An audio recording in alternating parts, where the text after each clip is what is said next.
the practice of transcendental meditation, which is a simple, natural method to bring our conscious mind deep within the thinking process and tap the source of a thought. The source of thought is a reservoir of energy and intelligence. The reason I gave was very rational, very obvious, that a thought flows. Due to energy it flows, and a thought always flows in a specific direction. It is the intelligence that gives direction to a thought. So every thought is built up of energy and intelligence, and because thoughts after thoughts are coming from within, so that area which is the source of all thought must necessarily be an inexhaustible reservoir of energy and intelligence.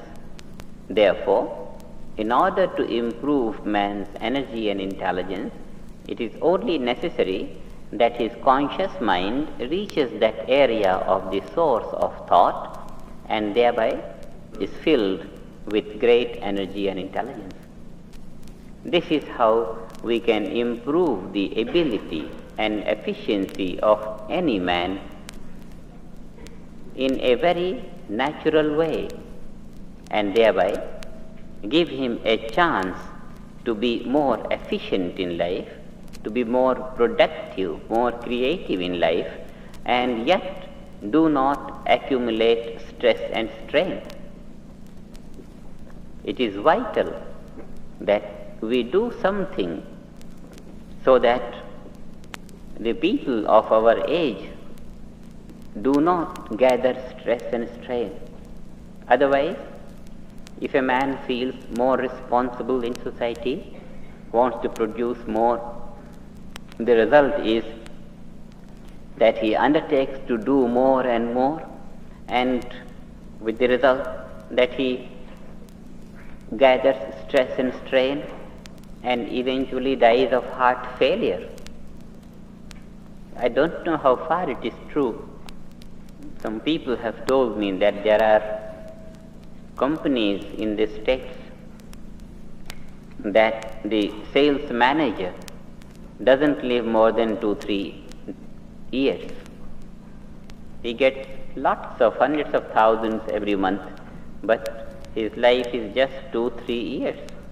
Can't sustain that constant pressure.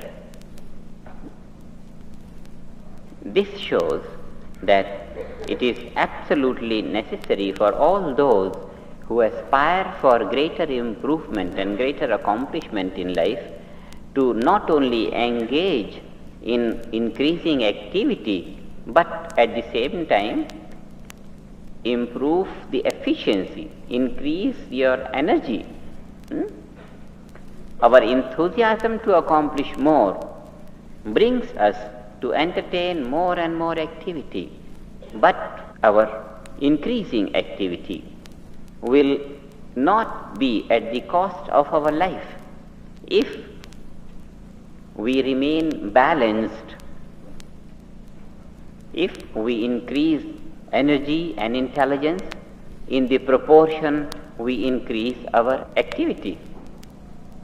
Transcendental meditation not only improves the capacity of man on the mental level, on the psychological level, but also improves the ability of nervous system, because it is the state of nervous system which has a corresponding state of consciousness. The mind thinks as nervous system behaves. If the nervous system is functioning normally, then the thinking is very clear, aspirations are good, and all thoughts are powerful and right and productive. But if the nervous system is strained, then it is not functioning normally, it just can't. And when it doesn't function normally, then the aspirations are distorted, thoughts are very unclear, productivity is low, and in such a state, tensions naturally will be increasing all the time. Therefore, what we concluded was that transcendental meditation is one simple natural technique whereby the nervous system could be strengthened to function normal, and this normal functioning of nervous system will produce a normal state of consciousness. If the body is functioning normally, normal function means all the physical structure is pure. At the same time, the structure is evenly functioning on both levels, on the material level and on the structural level. The ability of nervous system will be normal, and such a normal state of nervous system will produce normal state of consciousness. A normal state of consciousness will be full potentiality of the mind for every thought. Psychology shows we are using only a small portion of the mind. Full expansion of the mental capacity in order that the thought is as powerful as it can possibly be. This can happen only to a normally functioning nervous system. Transcendental meditation is that technique. All that I have been speaking and I will speak is the result of personal experience of thousands of people in all countries, and people belonging to all classes and all nationalities, all ways of living, all faiths, all religions. This is something which is within the range of the personality of man, outer personality, inner personality, mind, and consciousness. So today we will be dealing with the states of consciousness, and then we will see how much we are living in our daily life, how much we are living, and how much great possibility is there for us to live as human beings. Commonly we live waking state of consciousness, dreaming state of consciousness, sleep states of consciousness. These are three relative states of consciousness.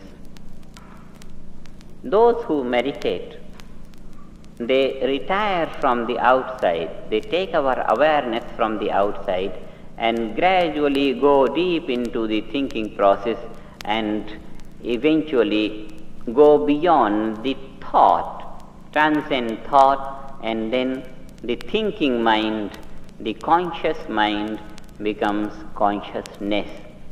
When it goes beyond thought, then it transcends thought and becomes consciousness. This consciousness is pure consciousness. The nature of this pure consciousness is bliss. It is non-changing sphere of life, because we have transcended all the variable section of relative life and gone to the absolute. This is called being, inner being, absolute bliss consciousness. This absolute bliss consciousness is eternal. Eternal it is because it is non-changing. Everything in the relative field is changing, changing, changing. When I talk of the relative field, I mean all the gross and subtle aspects of creation. Finest level of creation and then the grosser and the grossest level of creation. The entire cosmos. And deep within everything in creation is that field of being, which is transcendental being, transcendent absolute. Transcendental meditation is that process which has made the realization of the absolute a scientific phenomena. Scientific phenomena means it can be explored in a very systematic manner, and it is open to experience by everyone. It only needs taking our attention from the gross field of activity in the relative life to the subtle fields of activity in the relative life, eventually to the subtlest field of activity in the relative life, and transcending the subtlest of the relative, we get to the transcendental absolute. In this way, bringing our attention in a systematic manner from gross to the subtle, we come to directly experience the absolute. And this systematic procedure of taking our attention from the outside to the inside has provided a systematic, scientific process of exploration into the nature of the absolute. And the nature has been found to be pure consciousness or bliss consciousness. Absolute, the word absolute so far was shrouded in the garb of mysticism. Even these days I hear some word transcendentalism. There is nothing. It is the transcendental field of life that is free from isms.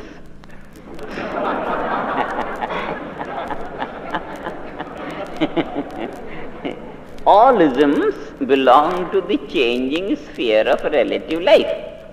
Every ism has some corresponding branch of learning. This ism or this ism or this ism. Transcendentalism is a word from the mouth of the ignorant. There is nothing like transcendentalism. Transcendental field of absolute is free from isms. It is pure intelligence, pure being, pure existence. This pure consciousness is the basis of all these waking, dreaming and sleeping states of consciousness. How do we know it?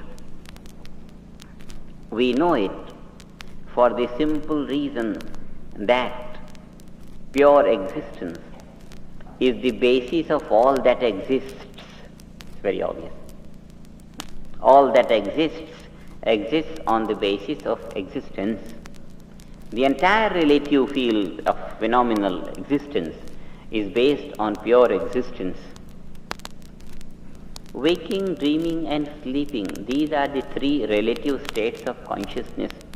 Belonging to the relative field, they are based on the absolute being.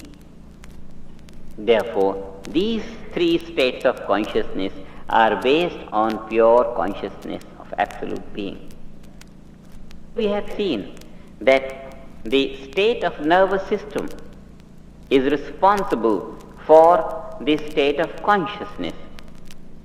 Somehow the nervous system gets so tired and becomes so fatigued and stressed that instead of reflecting waking state of consciousness, it starts reflecting deep sleep state of consciousness.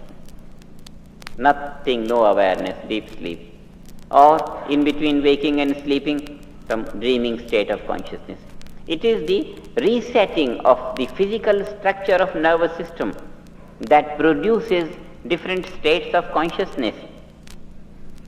When through meditation, pure consciousness begins to be reflected by nervous system, then nervous system has a state which we call restful alertness. The entire metabolic rate becomes nil. The physical nervous system gets completely rested, and yet it is alert. Inside one is awake. Mind is not functioning, it's not active, but the awareness is clear. This clarity of awareness is pure consciousness or pure awareness. As long as the thinking mind is experiencing a thought, so long the mind is a thinker, and the thought becomes finer and finer, and then the thinker becomes more and more alert in order to experience the finer thought. and then the thought becomes finer and finer, it becomes finest,